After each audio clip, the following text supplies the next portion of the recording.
Hello everyone. Math यात्रा में आपका फिर से स्वागत है।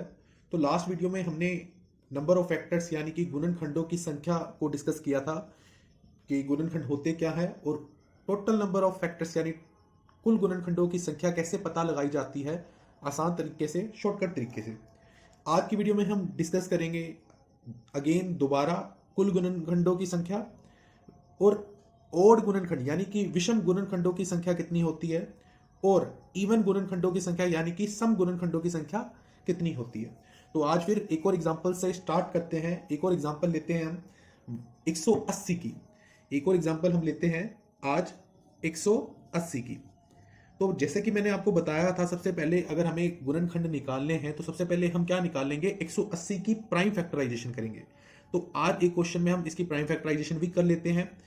तो 180 की प्राइम फैक्टराइजेशन को करने के लिए सबसे पहले हम क्या ढूंढते, ऐसा प्राइम नंबर ढूंढेंगे सबसे छोटा जो इसको डिवाइड करता हो, जिससे विभाजित होता हो। तो 2 से विभाजित होता है, 2 से विभाजित करेंगे तो कितने पे जाएगा, 90 पे जाएगा। फिर 90 को 2 से विभाजित करेंगे कितने पे जाएगा, 45 पे जाएगा। अब ये 2 से विभाजित होता नहीं है, इससे अगला प्राइम नंबर जिससे 45 विभाजित होता है वो 3 है, तो ये 15 पे जाएगा। फिर 15 3 पे विभाजित होता है तो ये 5 पे जाएगा।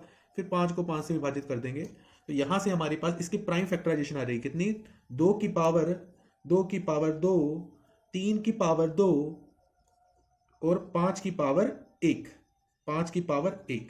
तो फिर से अगर मैं आपसे पूछूं कि इसके कुल गुणनखंड यानी total number of factors, total number of factors यानी कि कुल गुणनखंडों की संख्या अगर मैं आपसे पूछूं तो आप आसानी से बता पाएंगे। आपको क्या करना है, यहाँ पे 2 लिखा है, 2 में 1 जमा कर देना है, उसको गुना कर देना है। यहाँ पे 2 लिखा है, उस 2 में 1 जमा कर देना है। यहाँ पे 1 है, इसकी पावर में 1 और जमा कर देना है।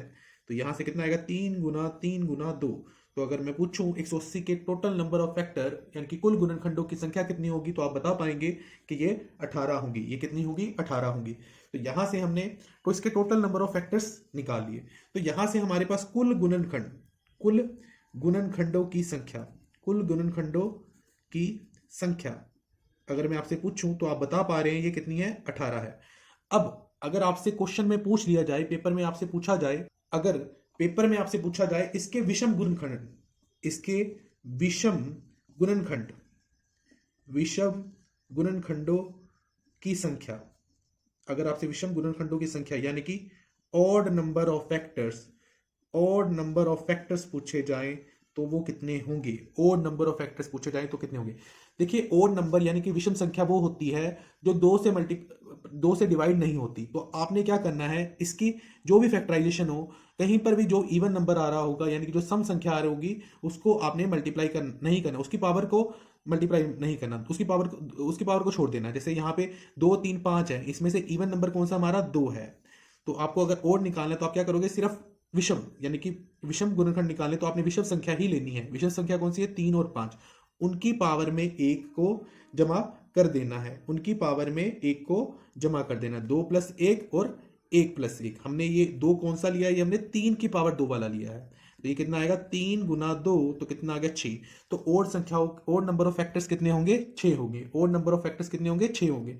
अगर आपसे सम पूछ लिया जाए, सम गुणनखंड, सम गुणनखंड कितने होंगे, तो अब आप बता पाएंगे कि टोटल कितने थे, 18। और उसमें से जो हमारे टोटल कितने थे, 18, उसमें से 6 जो है वो विषम गुणनखंड है यानी कि ओड गुणनखंड है। हमें सम गुणनखंड क्या होंगे, टोटल में से अगर मैं विषम यानी कि ओड वाले माइनस कर दूं तो 12 जो होंगे वो हमारे सम गुणनखंड होंगे यानी कि इवन गुणनखंड होंगे, इवन नंबर ऑफ फैक्टर्स होंगे, इवन नंबर ऑफ फैक्टर्स होंगे। अब इवन नंबर ऑफ फैक्टर्स निकालने का एक और तरीका है, एक शॉर्टकट तरीका है, उसे भी हम डिस्कस कर लेते हैं। अब आप सम गुणनखंड निकालना हो, अगर सम गुणनखंड, अगर आपको सम गुणनखंड की संख्या यानी कि इवन नंबर ऑफ फैक्टर्स निकालने हो तो वो आप आसानी तरीके से भी निकाल सकते हो। उसको लिए आपको टोटल नंबर ऑफ फैक्टर्स यानी कि कुल गुणनखंडों की संख्या निकालने की जरूरत नहीं है। अगर आपसे पेपर में पूछा जाए सम गुणनखंड की संख्या निकालो यानी कि इवन नंबर ऑफ फैक्टर निकालो, तो उसके लिए आपको कुल गुणनखंड की संख्या निकालना जरूरी नहीं है। बस आपको क्या करना है, हम टोटल निकालने के लिए क्या करते हैं कि हम 2 की पावर जो 2 होती है, 2 की पावर जो 2 होती है उसमें 1 प्लस करते हैं। तो जब भी आपने सम निकालना है तो जो आपका 2 होगा उसकी पावर 2 होगा, उसकी पावर को आपने, उसकी पावर में आपको 1 को जमा नहीं करना है। सम के लिए आपको 2 की जो भी पावर होगी उसको 1 को जमा नहीं करना है, उसमें 1 को जमा नहीं करना है। सम के लिए उसे एज इट इज छोड़ देना है। बाकी ओड के जितने भी होंगे उसमें हम एक को जमा करेंगे। 5 की जैसे है उसमें भी एक को जमा करेंगे। सम के लिए आपने क्या करना है, 2 की जो पावर होगी उसमें एक को जमा नहीं करना है। ओड के लिए आपने क्या करना है, जो 2 की जो पावर रहेगी उसे मल्टीप्लाई ही नहीं करना, उसे छोड़ ही देना है। सम के लिए उसमें एक को जमा नहीं करना है, टोटल के लिए सभी में एक को जमा करना है।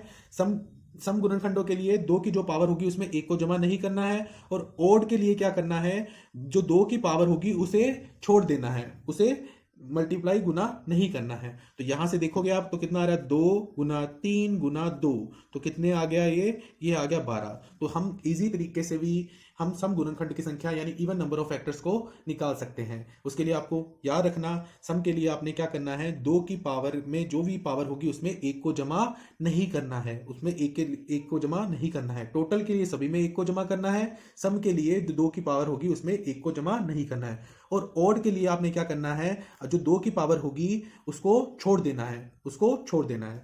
तो मेरा ख्याल है आपको ये समझ आ गया होगा। नेक्स्ट वीडियो में मिलेंगे नेक्स्ट ट्रिक के साथ। थैंक यू, जय हिंद।